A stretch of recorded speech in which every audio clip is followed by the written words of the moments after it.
we're back for season 2, and today there are 3 of us around the table, so let's go around. I'm obviously Liam Henderson.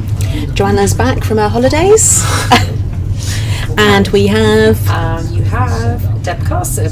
Thank you for having me. Very exciting. Isn't it? Yes. Who are you, Deb? Who am I? Do you want me to say who I am? Well, I am Head of Operations for High Speed Rail Industry Leaders, which is an industry group that supports high speed rail. I wear a few hats actually because I work freelance. So I also am an associate for an organisation called Green Gauge 21, also doing rail research more widely than just high speed. And I've got my other hat on, I suppose, which is from local government, where I had a previous life and career for the Local Government Association and lots of other councils and public sector organisations doing work on equality and cohesion and inclusion. So this podcast is very interesting to me.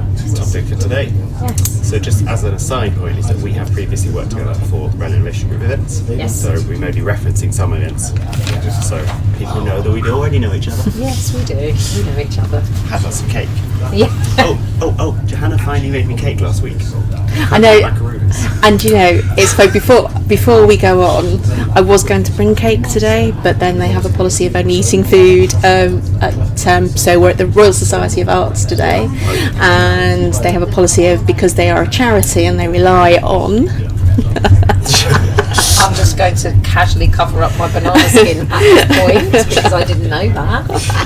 they rely on the money they make from the food. They don't like you to bring stuff in, so I didn't. So I didn't bring anything in. But we are very much on the line. But I have been thinking though, if innovation was a cake, what type of cake would it be? Just to randomly go off on another subject for a few Marmalade minutes. and marrow.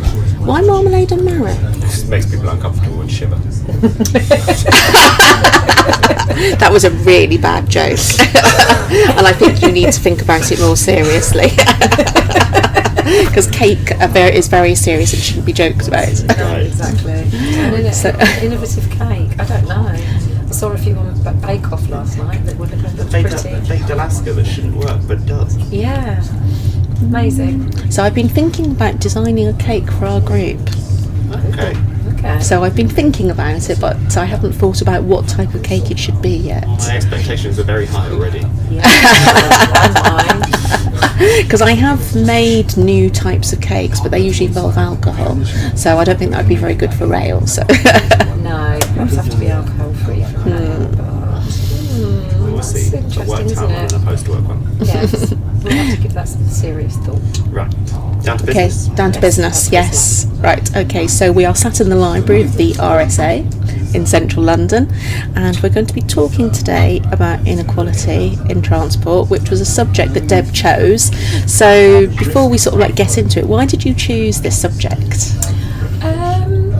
Well, I chose it for 2 reasons really. One is because I find it interesting that there is such a strong connection between transport and inequality, equality, whichever way around you want to have it. And for me that's interesting because, as I said before, I used to work in local government on equality and inclusion policy, and have sort of moved into rail in the last, I don't know, 8 or 9 years I suppose. I've worked in rail, so I'm a real newbie to rail because obviously most people have been in rail their whole lives, and so it's interesting for me that my 2 worlds are kind of colliding in that sense, and it's not something that's particularly obvious when you first think about how transport might be able to counter some of the inequalities that we have in society. Actually, when you start to look at it, you realise that it's a sort of critical component really to a more sustainable and equal society.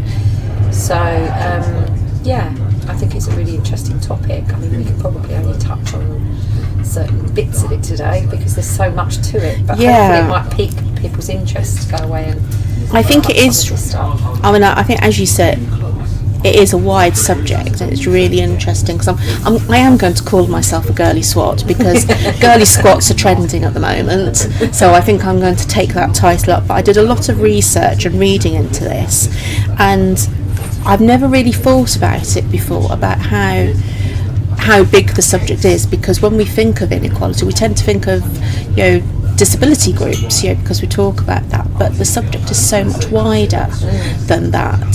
And I found myself getting really angry, at the way transport does impact, or public transport, actually it's all transport, isn't it, on people's ability to be able to access work, education, leisure facilities, shopping, hospital, all sorts of things, and how that does your ability to not just access it, but to have opportunity. And there's lots and lots of evidence to show that it has, it's a critical component really in whether areas are, economically active or inactive, and whether they're kind of moving up the social mobility scale, or whatever scale you care to look at. So it's a huge thing. I mean, I think for the purposes of this, in my head, I'd kind of set aside the whole kind of the disability and that kind of side of inequality, just because, I mean, let's face it, we all appreciate that, for example, train operators, anyone you care to mention, have still got quite a long way to go to be able to make their services completely inclusive for people that have got any kind of impairment. So that's kind of that's almost an easier thing to kind of get your head around, really, isn't it? The fact that and I think in the research, because one of the things that comes up a lot is less about rail travel, because rail travel, there's a lot of places in the country that don't have access to rail, so they're dependent on either the car or a bus, and particularly low income groups, and that was really what was making me angry, because both of those policy areas, particularly in the last 10 years, have really impacted on those groups of people. And I mean, I think if you're looking at inequality in terms of social mobility and economic inequality, which is obviously a big driver with the government looking at productivity and all that kind of thing, there are that kind of notion of having a completely integrated transport system, I think, is where you kind of have to start, because it has to cover all modes of transport, to be able to, for people to be able to use transport effectively, to move themselves into places where they have more opportunities, or where they can go become more, have more skills, all that kind of thing. It's reliant on a completely integrated transport system. And that's something that, in this, I mean, we don't even have a proper transport strategy in this country, which is, to me, shocking, actually. Well, you're right. There's many different government departments looking at inequality and, trying to improve particular, certain areas that have gone into industrial decline and all that kind of thing, and productivity. And to me, transport's the biggest thing in that argument, and yet we don't have a national transport strategy.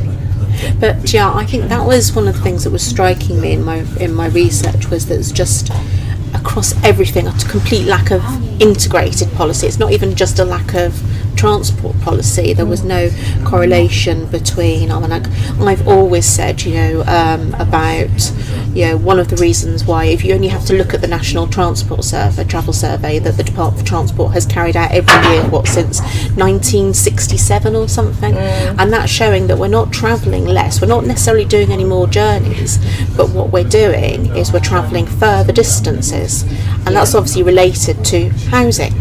And the fact that people can't live in, people who earn median incomes or are on lower incomes cannot live in city centres. And this was also something that was coming up in a trend worldwide as well, is that what you're getting is, with gentrification, that you're getting rich enclaves in the city centres as they become more gentrified again, and then the poor and the middle classes are living in the suburbs. And as a result of that, anything you do with transport policy is actually, the burden is being put on the lower income earners. So if you put the cost of fuel up, because you're reliant on your car, because you don't necessarily have the access to the public transport. That is, affecting you disproportionately. The cost of rail fares is affecting you disproportionately. But then, but that's just housing. But they sort of like they're saying that 10% of all hospital appointments are missed because people can't get to the hospital because they don't have access to public transport. And where's the research into that? Because surely for the cost of a bus service. Yeah, I mean, it's interesting. Green Gauge actually have done a really interesting piece of work on interurban buses, which if anyone wants to have a look and access that, they can on the Green Gauge 21 website, because it's a really key piece of the jigsaw in terms of proper integrated transport is the bus services. And it's tricky, isn't it? The model, I think, that is kind of applied to when you are looking at transport improvements is also not particularly fit for purpose. There's tea pouring noise there, everybody. Because actually, when it relies on the transport strategy relies on passenger growth to bring new services in, but actually in a lot of areas where there is high unemployment or particularly low wages, you're not going to have that passenger growth to be able to apply the formula to be able to improve the transport links. So it needs business cases. So the business case isn't there. Our very first episode was on the fact that you need a business case for everything. Yeah. And it's the way that you build the business case is the issue, isn't it? Because if you're looking at if you are bringing in other pieces of the jigsaw around the kind of whole inequality story, if you're looking at other factors like health inequality, all those kind of things that are extremely costly actually to the national economy, then if you built a better model around picking up some of that stuff, then actually I would suggest that you would be able to build a business case for that kind of thing. But it's just that we're looking in the wrong places, aren't we? I think. So we're trying to move to a system that has societal benefits in appraisals. Well, I think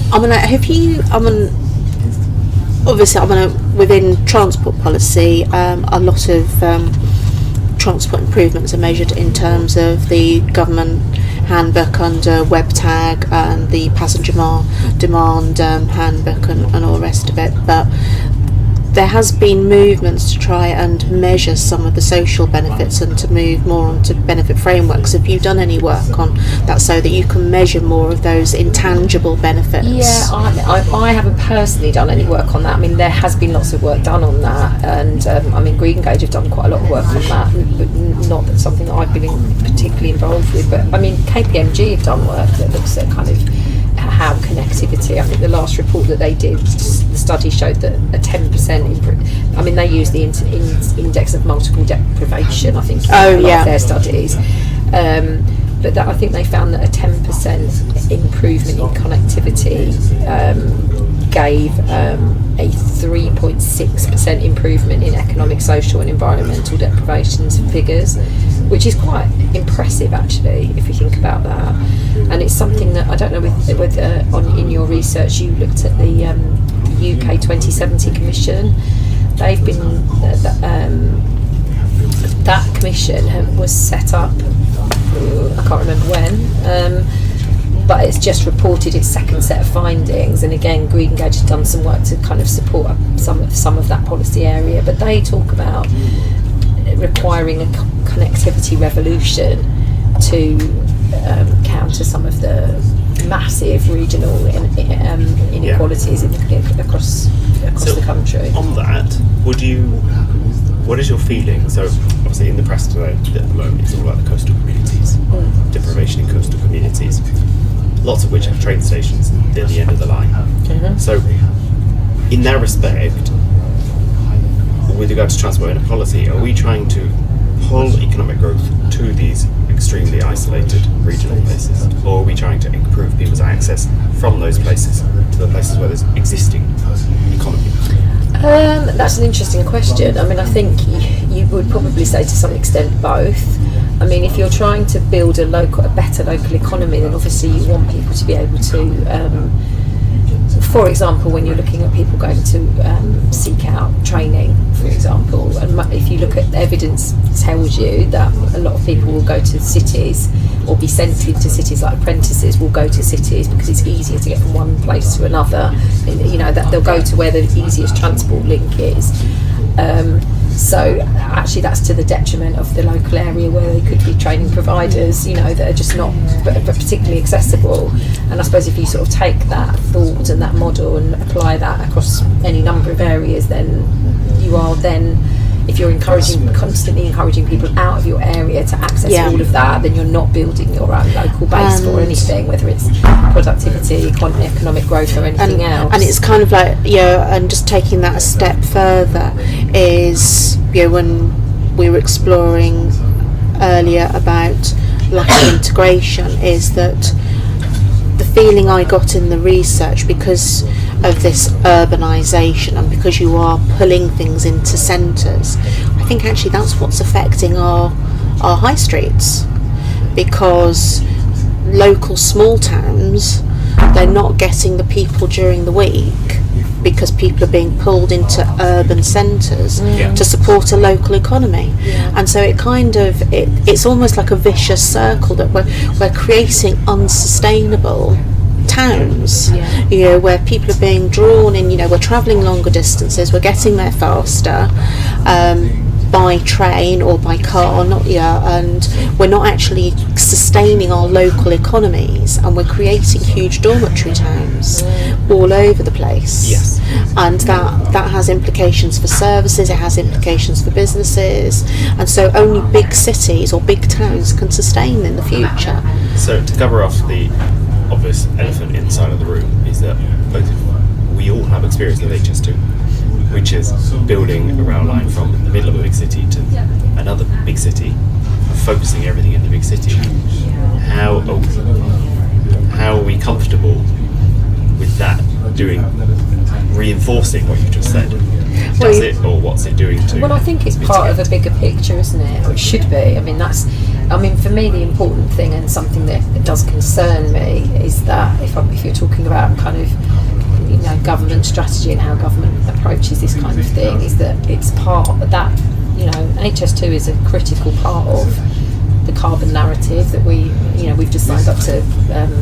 Net zero by 2050, I think.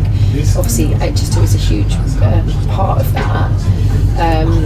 It's also a big part of the bigger sort of moving away from the sort of everything emanating from London, actually, to try and shift all of that transport development up into the Midlands and the North is a really important bit of trying to get that much more inclusive connectivity. It's not the end of the story. It's not in itself going to make that happen. And what's worrying is that if you're nitpicking away at it, sorry, but I'm going to mention the Oakley review. That's why I think it's so important to have, for example, why was the National Infrastructure Commission set up? It was set up to take a big picture view of what infrastructure is important in the UK and take the politics out of it, because actually, these are things that are crucial. Broadband speed, transport. They're the key. Housing and planning. They're key things that really need to be thought about in a completely integrated way, and it all has such an impact on whether we actually try and build a less unequal society and actually have a more balanced economy right across the country is critical. I think I'm sounding like a politician without meaning that. Yeah, I think you're right. It is vital to the economic growth, particularly for the Midlands and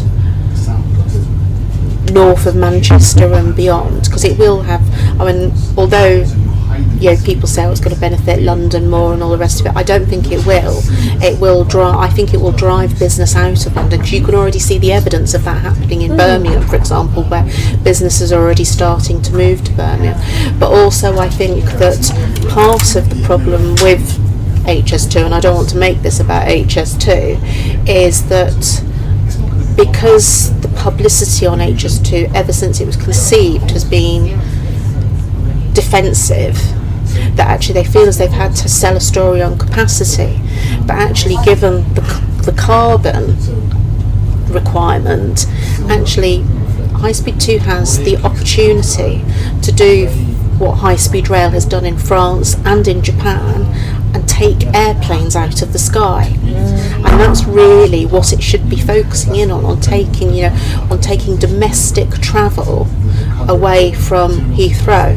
And I know that won't be popular for a lot of people, but HS2 will be able to link Heathrow, Birmingham Airport and Manchester Airport, and that is one of the London-Manchester corridor of people interchanging once they arrive into the UK from all over the world is one of the biggest flights. So actually, if you re-examine it, you might not actually need the third runway at Heathrow if you focus on the speed of HS2.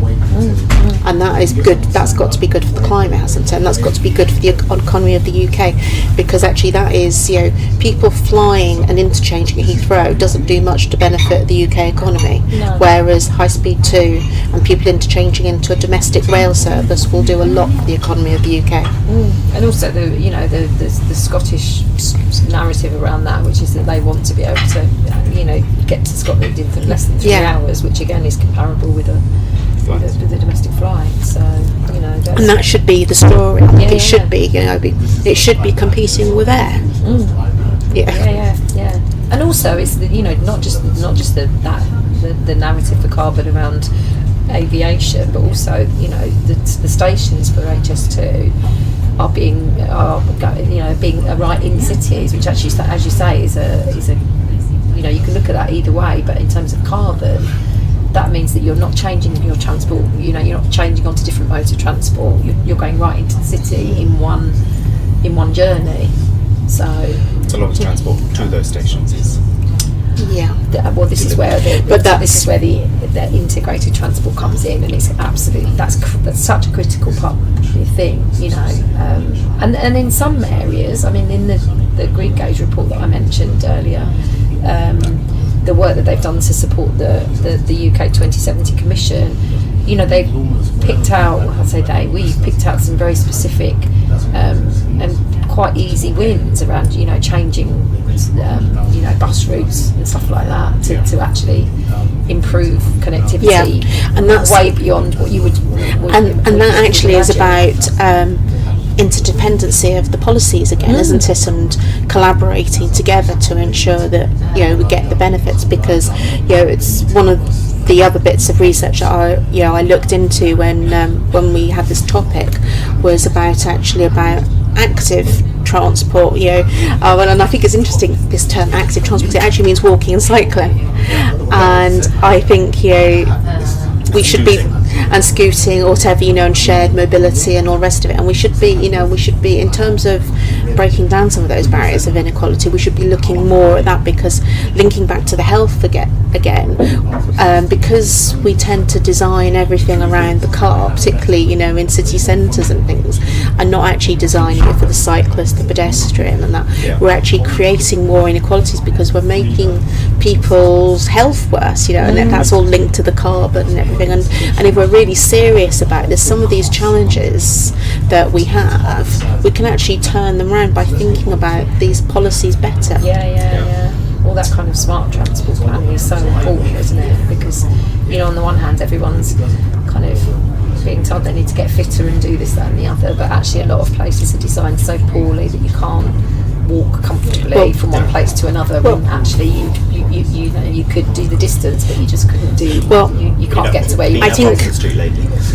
But I think this was the thing was that one of the things that I picked up, one of the statistics I picked up was that roads transport are responsible for 26% of UK greenhouse gases, and since when was the climate change? When was Kyoto? 1998 or something like that. Right, it has not changed. So in terms of transport, we have made no changes at all, even with technology changing that, because and I think I saw a piece in the news about because it was in Germany, about how they're thinking of banning SUVs, aren't they? Yes. Yeah. Because of the fact that so people aren't driving small cars anymore, but what is any benefits that you've got from the innovation in the improved engines and that you've just made up for by having bigger engines. So they're thinking about banning them in order to Germany and countries have now just approved a giant open cast mine to reopen its I know, it's bonkers, isn't it? But I think what was that because of all this, when sort of like we're talking about the inequalities and that, because you've got transport dependency and transport poverty and that and reliance on cars and not necessarily being able to actively walk, was that people that live near roads, they're more likely to die younger, they're more likely to have worse pregnancy outcomes, more likely to have asthma in children. And we've seen stuff in the news about schools. That's been really that's been a key part of why the mayor has taken the decisions that he has done on car use, isn't it? Is because of those instances of asthma in particular boroughs. I think, and I sort of like another statistic that I picked up was that Royal College of Physicians have assessed that there are 40,000 premature deaths a year because of the way we design our roads and that we haven't made any inroads into our transport policy, and that it also leads to obesity. Because we're not designing environments where people can walk and cycle. So this is becoming a barrier to active travel and causing sedentary behaviours. So it's leading to sort of health inequalities, shorter life expectancy and all that kind of stuff. It's not something you'd automatically think of when you think of transport, is it? But it's quite incredible actually, some of those statistics. And although I've picked this stuff up because this has all come out of a government report that was done not by the Department for Transport, but by the Chief Scientific Officer, and it was published this year. So a lot of this information's come out there. Was that they've said urgent action is needed to understand how we address this. And I think I'm not going to mention the other elephant in the room, but that's part of the problem at the moment, isn't it? That nothing else is happening in government. No. Because of the wider political situation. So how do we except generally emissions go down when there's a recession because there's economic activity. Yippee! So that's one good thing. So when more infrastructure being built. So when we've all returned to 1920s poverty, yes, exactly, we'll be fine. We can all just walk on it in our shoes that are all worn out because we can't afford any more. I can't wait. And so kind of we've got kind of just nothing's happening. We've got this blockage. So I kind of, before we move on to what are the opportunities now, I kind of just want to touch specifically on a bit on sort of like austerity and buses, because I think that has been a big problem. Yeah, it has been. In terms of how services have cut back. And I live in a town now which more people catch buses than anywhere else in the UK, and that's Brighton. We have bus congestion. We have so many buses, in Brighton, and then they're always. But is it regulated? Is it still regulated in Brighton? It's run by the big operator is Go Ahead, and then there's also some services by Stagecoach as well that do the longer distance type ones.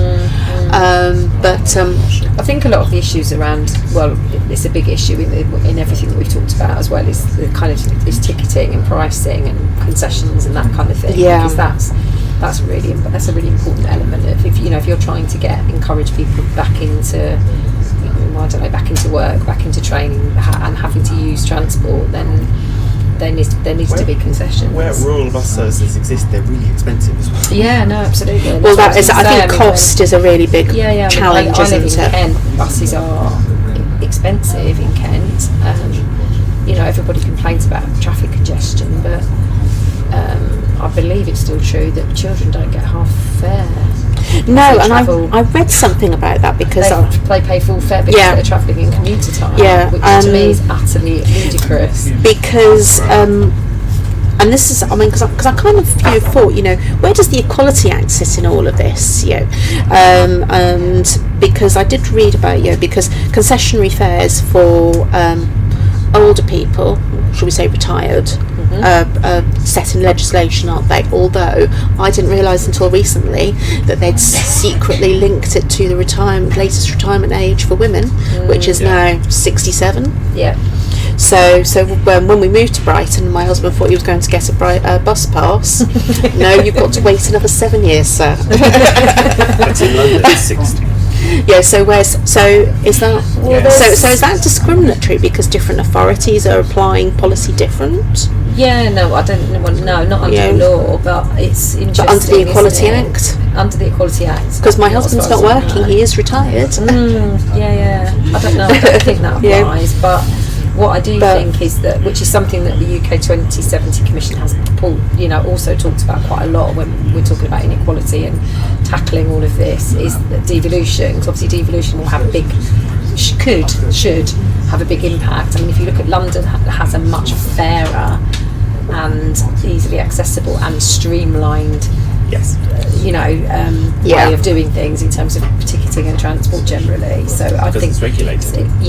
And because it's devolved, and you have an authority, don't you? Yeah. So I mean, that's that will hopefully, as transport for Greater Manchester and transport for the north and all the rest of it start to kind of. But that reinforces the city thing. It does reinforce the city thing. It does. I mean, I'm talking about in terms of money. I'm talking about that if you mean government grant. If you're looking at funding, but this was the other thing that I was thinking, because any concessionary fares for younger people, whether it's underage or whether it's student, whatever, is purely discretionary according to what is available in local authorities. And of course, we've had something called austerity, although allegedly that is now finished. But allegedly soon to be reintroduced. Yeah, soon to be. But small breather. But then I read an article which was from the Guardian, I think it was. Was it from the Guardian? Other news. No, it was from the Independent. I did look at the Guardian and the Independent because there was a couple of stories, and this was a report about from the London from the Transport Select Committee, chaired by Lillian Greenwood MP, and they were investigating about the reduction in public transport journeys in general and the bus cuts, and in the evidence that was given. 85 million journeys have been cut from buses in the last 10 years, so that's 2% of all bus services have been cut. And the local government association said that half of all bus services are at risk of being scrapped due to lack of funding, and that councils were being forced to fill the gaps because of this lack of funding, and there was currently a deficit for concessionary fares, and these are the ones that they legally have to provide, of 652 million. Wow. Now, when you think, how many councils have gone bankrupt now, or in special measures? Three, is it? I think, at last count. Yeah, so you've got Northampton, Sussex, or East Sussex that have gone. East Sussex, I think, and can't remember the other one. But yes. And there's a whole chunk of councils that are at risk. Yes. Absolutely. And they've got pressures with social services. They've got pressures with education. And transport's not. And I guess in some ways, my question is, does austerity have to last, or actually, do we? If we want these benefits, do we just have to accept, and we need to be able to provide these things? We just need to pay more tax. Well, there's a question. Which would you prefer? Pay more tax but have cheaper transport services overall for everybody that would benefit everybody? Well, if you had a choice of, sort of, let's say 2% more tax a year, but your train fares, for example, were going to come down by half. What was the alternative? The alternative to what? You're saying either or. What's the or?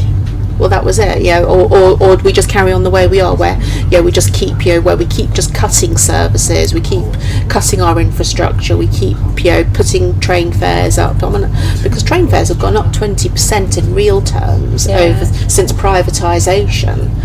Is that good for getting people to work, for running our economy? Is that a good policy? Taking us down a very dangerous road, back into heavy politics here, Johanna. I mean, I don't want to call my hand out right now. I could be accused of being a rampant socialist if I tell you what I really think. But I think that what I do think is that there has to, if you're going to rebalance the economy, and the government talks about rebalancing the economy such a lot, but there's no what's the action backing that up. And I think everything that we've talked about on today has been to say that actually there has to be an integrated transport system in this country to back up this rebalancing and that supports our economy and what we need to deliver. And if you look at all of the areas that we've talked about, the coastal areas, rural areas, I mean, we are all in a bubble in the southeast, aren't we? Let's face it, all three of us live in the southeast, so we all experience very good transport infrastructure in the main. I mean, obviously I get on HS1, which is a premium service, so it's an expensive service but an excellent service. So there's lots of things that you can, that's a difficult conversation to have around fares at the moment, isn't it? Because obviously it is all privatised.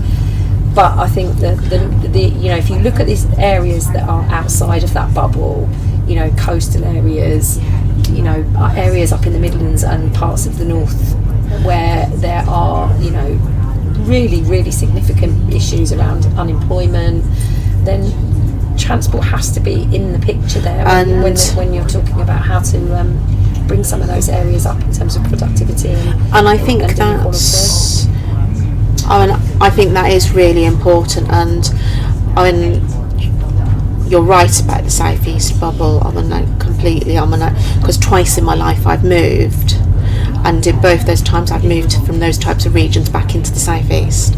So I grew up in Great Yarmouth, which is one of them. I think if you look at the Department for Transport map on most deprived transport areas in the country, Great Yarmouth is there in bright red. Yeah, but it'll also be on the deprived in other aspects. I've not lived there for 30 years. And the reason I moved was because the transport's bad. There's no jobs unless you work in the tourism. And there was a lot more work there when I lived there. So you had, Norfolk Line were there, all the big shipping companies were there, and I don't think any of that is there anymore. So it's got worse, and also the transport service has got worse, because when I lived there used to be a direct intercity service there as well, and that's not been there for 25 years. But that's the trouble, isn't it? What we talked about earlier about that, demand versus how to re-look at making that business case, isn't it? And then I've just moved from the Midlands, so I lived in Oakham, one of those towns I'm saying has been created into a dormitory town. I think the high street is now full of charity shops and coffee shops, because that's all that can be sustained now. Whilst I lived there, the whole time I was there, I was campaigning for a half-hourly train service. The business case does stack up, but because of lack of franchising that's been going on the cross-country franchise, and lack of rolling stock and all stuff to do with electrification, it hasn't happened, even though it has been in the franchise agreement for 12 years to deliver a half-hourly service. And just on going back to the bus point, was that because I was quite heavily involved in the local politics there, is that last year the bus company withdrew a bus service from one of the local villages, and it doesn't have a train service. People relied on this to go to work. People were relying on this bus service to get to work, so the council had to step in to subsidise it. But one of the things that when I was looking at it is that this place, Wissendine, is 23 miles from Leicester. And that's where people are going for hospital appointments, for education, and that it takes you 40 minutes to drive it. If you want to go by public transport, depending on the time of day you travel, it can take you anything between an hour and 15 minutes and 2.5 hours. Which is ridiculous. Because there is nobody's going to do that. Because there's no direct bus service there now anymore. The bus service takes you to Oakham. The bus service doesn't connect into the train. And so if you've got a hospital appointment or something, which is where you'd go to Leicester Hospital appointment, how are you supposed to get to hospital for healthcare or whatever? I don't know. Another bit of the public sector has to fill the gap. Send somebody else yes. to get you. And that's what it is. It's just sort of like pushing paper dollars all over the place, isn't it? But if we want to finish on a bit more of a positive note, looking at a service like High Speed 1, which is obviously the first high-speed line that was built in the UK, just celebrating its 10-year anniversary, that service has had a massively productive impact on all of those coastal towns down in the southeast. All of those towns, Margate, Ramsgate, Broadstairs, Faversham, Ashford, all those towns that were actually quite, particularly Margate, very suffering from the usual decline that those kind of Victorian seaside towns have suffered over decades. High unemployment, not much work around. Lots of those areas are where, frankly, local authorities dump off people like looked after children because they don't want to house them in their own boroughs. So they've got a whole plethora of issues in those areas, and they're all stemming from, basically social inequality. And that line has had a big impact on improving the local economy in all of those areas. So that is a real kind of, you can really evidence that. When you look at. So the evidence is there that transport can have a positive impact. And also it's had a massively positive impact actually on their tourism narratives, all of those towns, which was, I think, quite unexpected. But they did bring out a report, I think, last year, which showed that they'd had a phenomenal increase in their tourism numbers in all of those towns. Yeah, I've been there for days. And that's because you can get there very quickly and very, those trains are fast and reliable and nice, nice, pleasant. Do you think High Speed 1 has been more successful than people predicted? Absolutely. And It's got like 11% on year growth. And do you think the people who lived in these towns thought that they would benefit from that? No, and I don't think they did completely. And I think it's interesting when you hear at the moment all the kind of very negative narrative around HS2 and knocking down, ancient woodland and all of the negative stuff that's being put out in the media at the moment, very disappointingly from environmental groups, which I find extraordinary. I have to say that all these quite significant environmental groups are coming out against a public transport system. But there you are, sorry I'm saying that. But I find it weird as well. But equally on HS1, I remember, because I live in the area, so I do remember there was a lot of ancient woodland that had to be removed to build HS1. There were the usual mitigations, replanting, all that sort of thing. Everybody moaned about it until it was all open, and then everyone just said, "Oh, isn't this a lovely transport system that we've now got in Kent? Don't we all just love it?" So I'm hoping that the same will happen for HS2, because I think people are very kind of. The trouble is people don't get into the detail, and actually we haven't got a problem with ancient woodland in this country, so there's plenty of it, and you can chop it down and start again. It's not the end of the world. There are bigger picture things here, I think. So everyone's very happy with HS1 in Kent. I know, I think there's a great picture from High Speed 1 where the cut and cover was done, and it's like, here's what it looked like before, here's what it looked like in construction, here it is now, spot the difference. yeah, exactly. It's fantastic. They did some brilliant sound mitigation, all that sort of thing.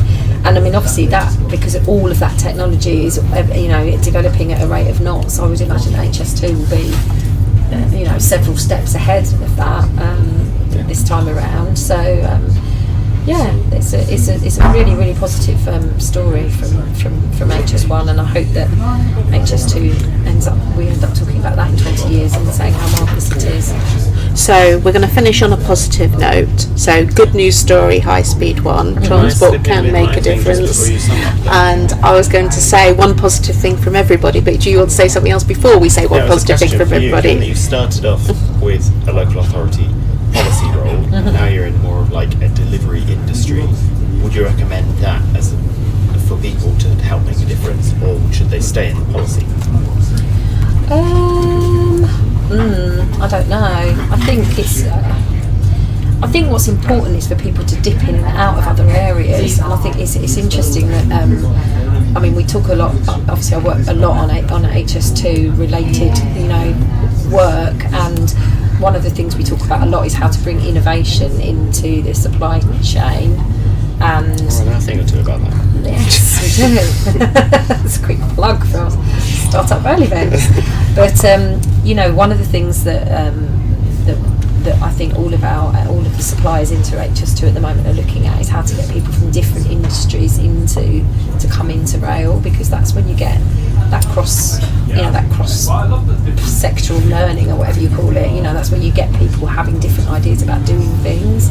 I mean, I don't know how you sort out government to do that, because I have to say that's what they need to do. They need to stop working in their departmental silos and get out and speak to other colleagues in other departments. I appreciate they do that, but if we're going to have a properly integrated transport system in this country, that's what needs to happen. Is that government departments need to talk to each other. Great, thanks. So I was going to sort of like, from everybody, ask what would be the one thing that you think could really improve transport inequality that we could solve on a looking at the opportunities.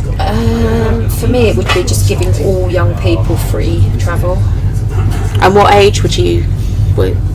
Is that sort of like I don't know. School age? If you're in full-time education? Full-time education. I think. Yeah. Controversial, I know.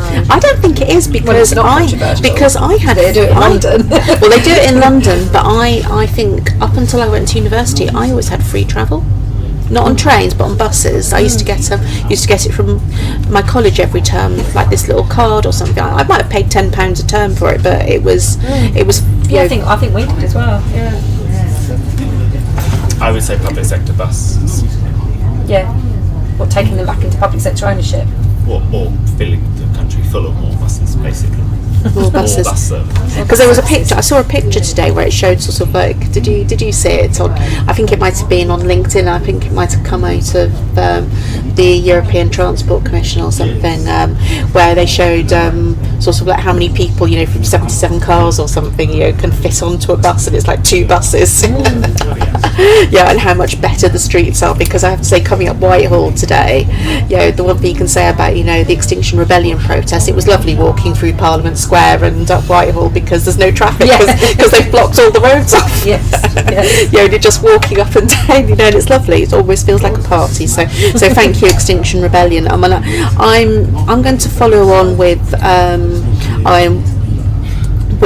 designing streets for people. Actually starting from an individual level, and then thinking about how we need to how our transport needs need to be met, because they don't always need to be about the car, and we should be designing streetscapes for more active transport, so that we can walk and we can cycle better on our streets, and also so that they're actually designed for public transport and integrated in with rail hubs. Yeah. So that we're creating communities. That's a good one. We'll let that one in. It's like room 101, isn't it? Except we're bringing them in rather than putting them in a room. Yeah. Right. Well, thank you very much for your time. Thank you. Thank you. It's a very interesting conversation.